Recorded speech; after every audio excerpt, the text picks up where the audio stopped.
It is Wednesday, December the 16th, and I'm just about to leave for the mass demonstration, which is known as Reclaim Power, where many people, it's hoped many thousands, will convene at the Bella Center, where the UN conference is being held, where they hope to, quote, reclaim power from the institution that they perceive as being exclusive and elitist, or, in more practical terms, doesn't recognize the needs of developing nations and doesn't actually come up with appropriate climate solutions. The plan is for many thousands of people to convene at the Bella Center, have people from within the Bella Center come out to meet them, and then stage a mass demonstration within the center and around it, what they hope to call the People's Assembly, to basically take over the conference and force their issues onto the agenda.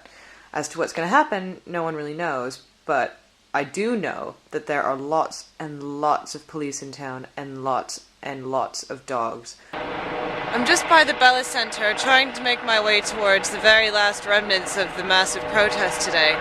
The police managed to section off the protest into two, and now there's just one last vestige right over there, and the police have made a line right near it. It's impossible to get into.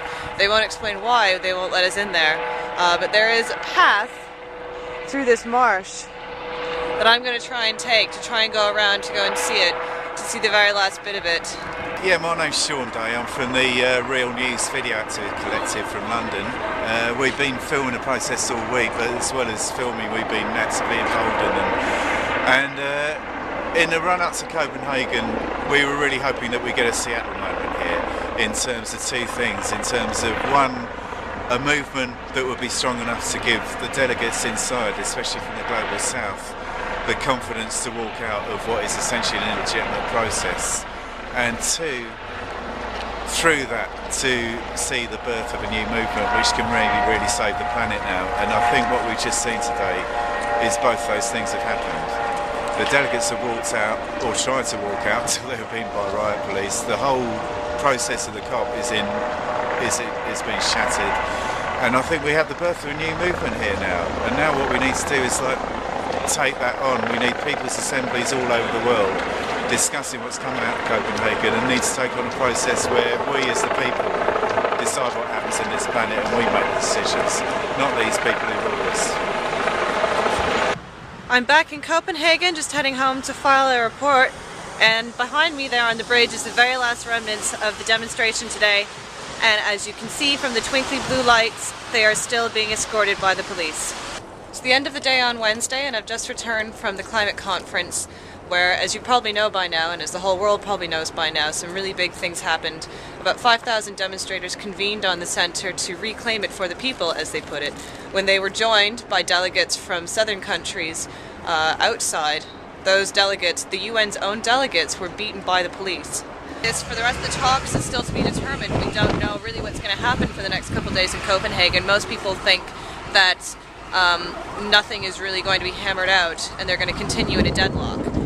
What today's demonstration does show, however, is that climate change is a social justice issue and not just an abstract, quote, environmental issue. This is a really significant change because for a long time environmental issues and climate change have been seen as abstract notions to do with ecology and biology, things like biodiversity and changing weather patterns, things that a lot of people can easily misconstrue as not being relevant to their own lives, things that are external to themselves that they don't have to care about. But this demonstrates, and the demonstrators wanted to show, that climate change is about so much more than that. It's about food, it's about energy, it's about water. It's about who gets those resources and who doesn't, and why, and how are they distributed. This is a social justice issue, and as it has often been said, it's the social justice issue for our generation.